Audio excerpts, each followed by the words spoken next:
So hey friends, welcome to my channel. This is Divyansh Vishwakarma. Welcome to Adventures. So today we are having Akash with us, and he is currently doing BTech in NIT Warangal, and इनकी branch है Material Science and Engineering. सबसे पहले Akash, thank you so much for joining us. And आप पहले ये बताओ कि आपकी जर्नी कैसी रही टिल NIT, मतलब NIT वारंगल में till third year. First of all thank you for giving me the opportunity because की पॉडकास्ट का मेरा फर्स्ट टाइम है and the journey is quite fun. Like जो तुम जेई में रहते हो ना, लाइक जेई में कैसे सब आइसोलेटेड रहते हैं एंड उसका टोटल अपोजिट कॉलेज में होता है. लाइक यहाँ पे तुम कुछ एक्सप्लोर नहीं कर रहे हो, बस क्वेश्चन लगा रहे हो. बट यहाँ पे पूरा उल्टा है. लाइक लोग इधर क्लब्स में जा रहे हैं, कुछ अपना स्टार्टअप खोल रहे हैं, कुछ और कर रहे हैं. सो बहुत एक्सप्लोरिंग एंड बहुत अच्छा लगता है.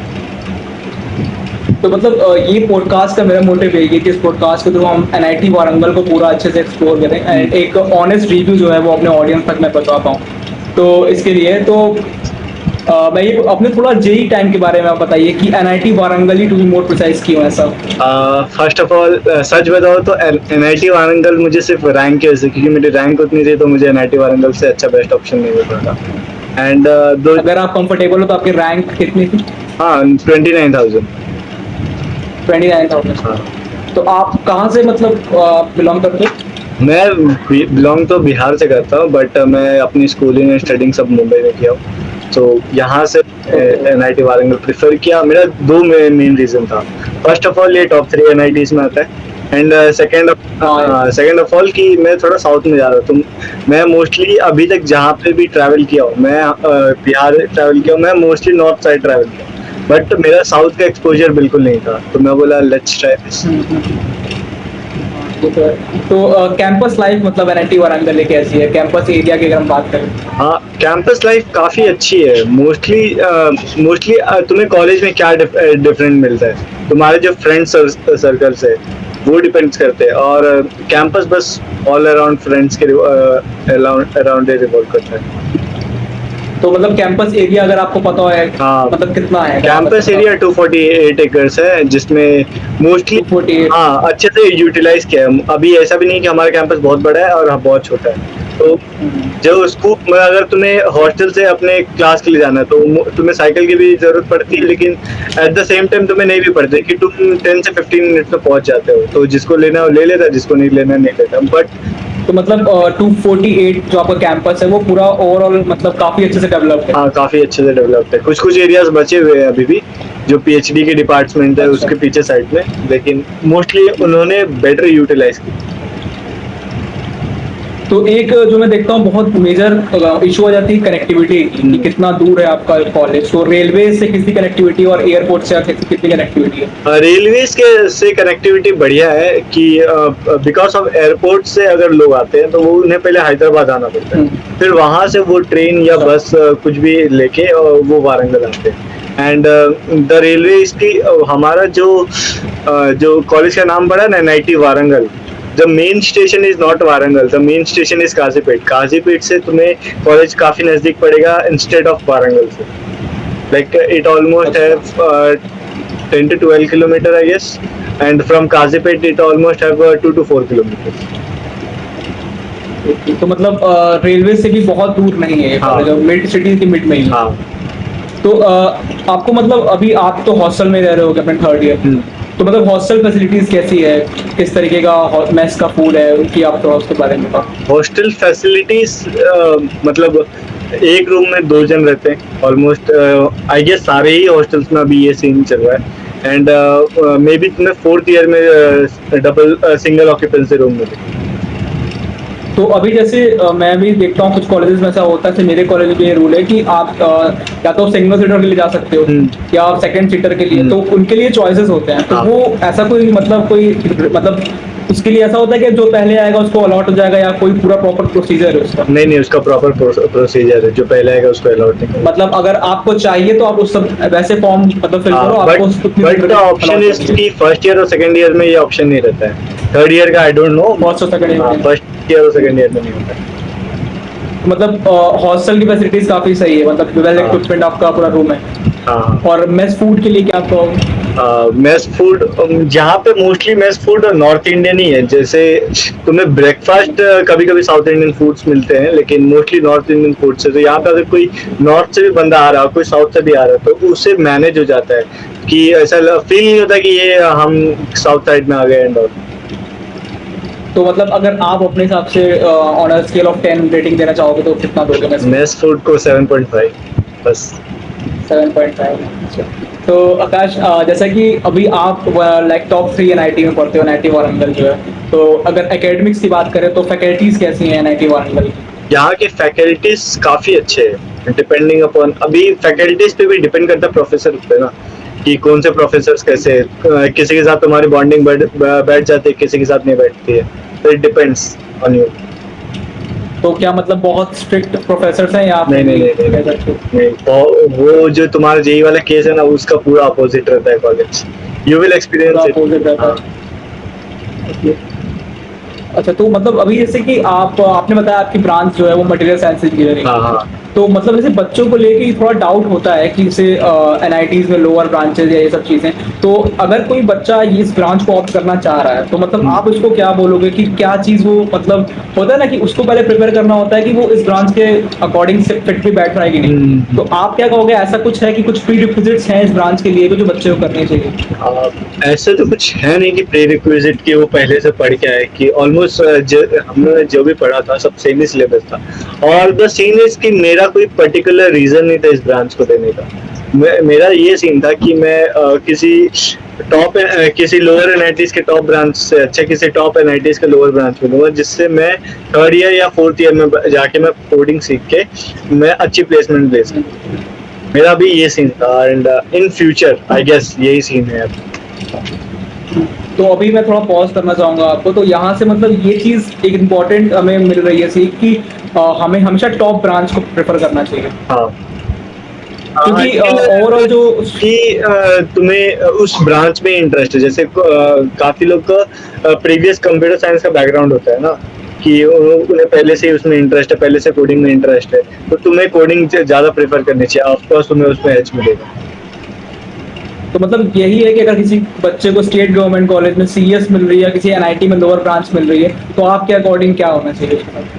मैं तो एनआईटी प्रेफर करूंगा फॉर द ब्रांड, क्योंकि एक कॉलेज मैटर करता है कहीं ना कहीं, कॉलेज की जो एनआईटी की टैग है वो मैटर तो करता है। ओके, तो सबसे पहले बताइए कि जो आपका ब्रांच है वो कैसा परफॉर्म कर रहा है एनआईटी वाला? अभी काफी अच्छा परफॉर्म कर रहा है comparatively to civil and all other branches. हमारा ब्रांच काफी अच्छा परफॉर्म कर रहा है। तो थोड़ा मतलब इसके बारे में हमारे ऑडियंस को बताइए कि एक्चुअली में होता क्या है मटेरियल साइंस इंजीनियरिंग में। जो बच्चे सोचते हैं कि क्या ही होगा वहाँ पर, थोड़ा अगर आप सिलेबस का भी ओवरव्यू दे देंगे तो काफी अच्छा है। तो फर्स्ट ईयर में ऑलमोस्ट सभी को सेम रहते हैं, जैसे मैथ हो गया, इंजीनियरिंग ग्राफिक्स हो गए एंड बीएमई हो गया। बीएमई मतलब बेसिक मैकेनिकल इंजीनियरिंग। तो फर्स्ट ईयर में ऑलमोस्ट सेम होता है। जैसे जैसे तुम साल प्रोसीड करते हो वैसे वैसे तुम को रिलेटेड जाते हो। मोस्टली जो लैब्स होते हैं तुम्हें वो मटेरियल्स के ऊपर डिपेंडेंट होते हैं, जैसे solidification process and face transformation, heat treatment, ये सब ऐसे कुछ सिलेबस आएंगे जो तुम्हें आगे को अपने कोर्स वर्क में परफॉर्म करने पड़ेंगे। तो आकाश भाई, मैं ये कह रहा था कि जैसे कि आप अपने कॉलेज में भी हो, तो अभी आप भी परस्यू कर रहे हो, तो आपको इतना टाइम मिल जाता है कि आप कोडिंग कर रहे हो? क्योंकि being a computer science engineering student मुझे भी ये लगता है कि ये जो फील्ड है इसमें टाइम तो चाहिए, क्योंकि टीएस से आपका सीपी है, वेब डेवलपमेंट, अगर आपको आईटी सेक्टर में जॉब लेनी है तो इतना टाइम आपको मिल जा रहा है इस काम से? टाइम ये भी मैं मतलब 4 केस में डिवाइड करूंगा।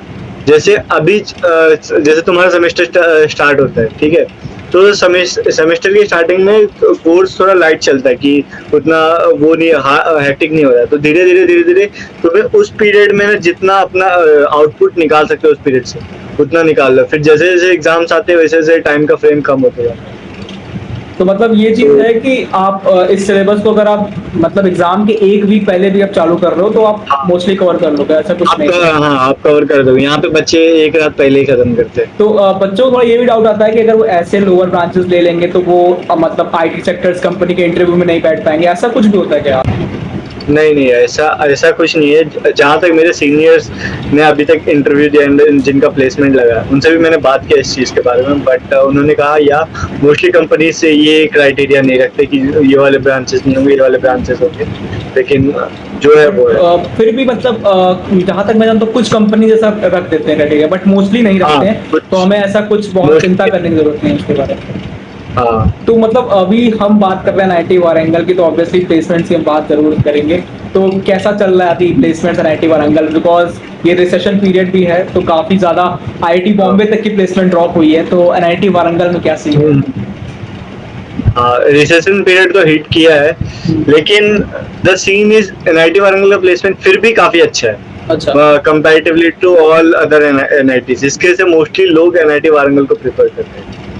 तो एंड द सीन इज, सबसे एक चीज मैं बताता हूँ, एनआईटी वारंगल का हाईएस्ट पैकेज 88 लाख है। 88 गेस करो कौन सी, हाँ गेस करो कौन सी डिपार्टमेंट से मिला होगा? ईसी। राइट। वो सारे कॉलेज में इस समय यही हो रहा है जो मैं देख रहा हूँ। हाँ, हाँ, क्योंकि मोस्टली ना हर साल लास्ट ईयर भी शायद जो हाईएस्ट प्लेसमेंट हुआ था सीएससी को ही मिला था, एंड इस साल ये सीन हुआ कि हाईएस्ट प्लेसमेंट है वो इसी को मिला। तो मेरे लिए काफी शॉकिंग चीज था ये। तो अभी आप जिस ब्रांच से पढ़ रहे हो उसकी एवरेज पैकेज आपको पता है कितनी चल रही है? जो बच्चे मतलब हाँ, आईटी सेक्टर में नहीं जा रहे हैं, कोर ब्रांचेस में प्लेस हो रहे हैं, इस ब्रांच के स्पेसिफिक स्कीम की मैं बात कर रहा हूँ। It's almost around 12 LP I guess. 12 LPA। मैं बता दूं, ये जो हाँ। आप पैकेज बता रहे हो ये बहुत सारे कॉलेजेस के एवरेज, सीएससी के एवरेज पैकेज से भी ज्यादा है। तो ये है मतलब, इसीलिए मैं कहूंगा कि ब्रांच काफी, मतलब कॉलेज काफी मैटर करता है। अगर आप कॉलेज जा रहे हो, आपका हाँ। अच्छा पीयर ग्रुप है, तो ऑब्वियसली आप मतलब बहुत मैटर जरूर करता है। ठीक है, तो ये बताओ आकाश भाई कि एनआईटी है तो फेस्ट लाइफ भी काफी हाँ। अच्छी होती होगी। तो स्पोर्ट्स और फेस्ट कल्चर क्या है? पहले अब मैं चाहूंगा कि आप फेस्ट के बारे में बताओ कि कैसी फेस्ट कल्चर है। फेस्ट तो काफी अच्छा है। यहाँ पे 2 फेस्ट होते हैं, एक टेक्निकल फेस्ट और एक कल्चरल फेस्ट। एंड इस साल का कल्चरल फेस्ट काफी अच्छा था। Like always I was behind the camera, behind the barricades, but and this time I was with the camera and inside the barricades. So the experience. तो मैं एक बात बताना चाहता हूँ कि आकाश भाई का एक चैनल भी है, आप उनको चेक कर सकते हो जाके। एंड आप मतलब एक सिनेमेटोग्राफर हो ना, आप वीडियो बनाते हो, एडिटिंग, तो काफ़ी अच्छी एडिटिंग करते हैं, और मैंने भी इनके चैनल के थ्रू ही नहीं जाना था। तो अब आप Glad कंटिन्यू to know कर सकते हो it. Akash ji. So I was inside the barricades. So मैंने ना इधर का भी एंड इधर का, मैंने दोनों का एक्सपीरियंस लिया है, and it was dam awesome bro, dam awesome. तो मतलब सेलिब्रिटीज में कौन कौन आ चुके हैं अभी एनआईटी वाले? काफी लोग आ चुके हैं, जैसे दर्शन रावल आ चुके हैं, मोहन सिस्टर्स आ चुके हैं, एंड इस बार तो नक्श अजीज आए थे। सो तो ये सारी चीजें मतलब एनआईटी में जो आपके कल्चरल सोसाइटीज है वो कराते होंगे, तो आप उनके पार्ट हाँ। होंगे। लाइक मैं अभी फिलहाल तो किसी ये क्लब्स के काफी पार्ट नहीं हूँ, बट अगर कोई कॉलेज में कोई इवेंट्स होती है जिसमें वो बता देते like we need you and you can help me, तो यस आई एम। तो मतलब आप ये बताओ सीनियर्स कैसे हैं एनआईटी वाले? सीनियर्स काफी अच्छे क्यों हैं। मतलब कैसे हैं? लाइक मैं एक चीज बताता हूँ, मतलब मोस्टली कॉलेज में ना ये रूल चलता है कि तुम्हें उनके सीनियर्स को सर या मैम करके एड्रेस करना पड़ता है, एंड वो मेरे हाँ, एंड ये चीज हमारे कॉलेज में नहीं है। Like this is the one of the best thing कि तुम्हें रिस्पेक्ट है ना, तुम्हें थोपी नहीं जाती है। Like if you want you can earn it.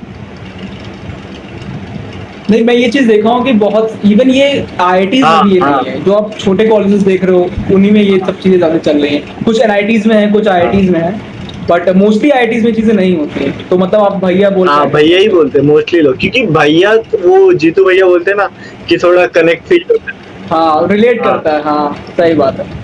तो वो चीज़ है। अच्छा, हाँ, तो मतलब ये बताओ आकाश भाई कि कोई रेस्ट्रिक्शन है क्या एनआईटी वारंगल में, जैसे अटेंडेंस पॉलिसी की होती है, या आप रात को 10 बजे के बाद टहल नहीं सकते, ऐसा कुछ? नहीं, मतलब अटेंडेंस क्राइटेरिया तो है, यहाँ पे 80% अटेंडेंस है, लेकिन ऐसा कुछ नहीं है कि तुम 80% 10 बजे के बाहर नहीं टहल सकते। बट गर्ल्स के लिए टाइमिंग है और बॉयज के लिए भी टाइमिंग। लाइक तो वो जो अटेंडेंस, जैसे हमारे कॉलेज में भी अटेंडेंस का क्राइटेरिया है, बट ऐसा होता है कि अगर आप मेडिकल दिखा दे रहे हो तो वो मतलब उसको आप मतलब ग्रांट कर देते हैं कि आप एग्जाम दे दो, तो वो भी आपके कॉलेज नहीं नहीं नहीं नहीं, वो चीज़ हमारे Medical में- 20% जो रिलीफ मिला है ना उसके अंडर आना चाहिए। सो अटेंडेंस के मामले में तो स्ट्रिक्ट अच्छा। है, ये तो मैं भी मानता हूँ।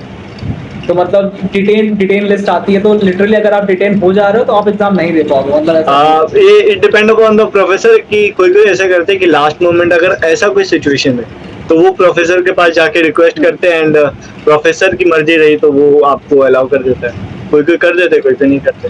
अच्छा, तो ये बताइए आकाश भाई कि इंटर्नशिप्स अपॉर्चुनिटी कैसी है एनआईटी वारंगल में? क्या आपको इंटर्नशिप्स लाइक थर्ड ईयर तो स्टार्ट हो गए आपके, तो कभी कभी कुछ कॉलेजेस में ऐसा होता है कि जो ट्रेनिंग एंड प्लेसमेंट सेल्स है वहाँ से इंटर्नशिप ऑफर आते हैं, तो वो ऑन कैंपस आते हैं या आपको ऑफ कैंपस ही जाना लाइक पड़ेगा? इंटर्नशिप का मैं बताता हूँ। Like I am doing internship in IIT Bombay.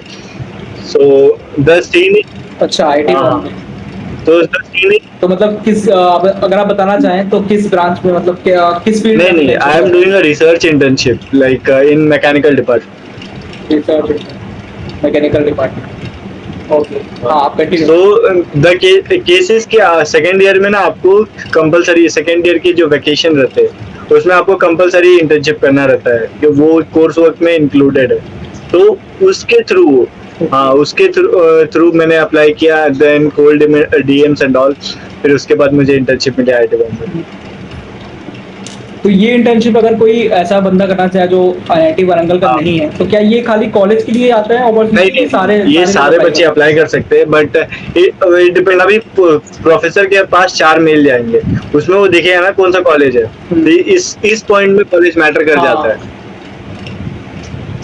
हाँ, तो देखो ये बात इंपॉर्टेंट कही उन्होंने कि यहाँ कॉलेज मैटर कर रहा है। आप कितना भी कुछ कर लो, बट मैं भी यही मानता हूँ कि कॉलेज मैटर तो करता है। जो टैग है एनआईटी आईआईटी का वो बहुत मैटर करता है।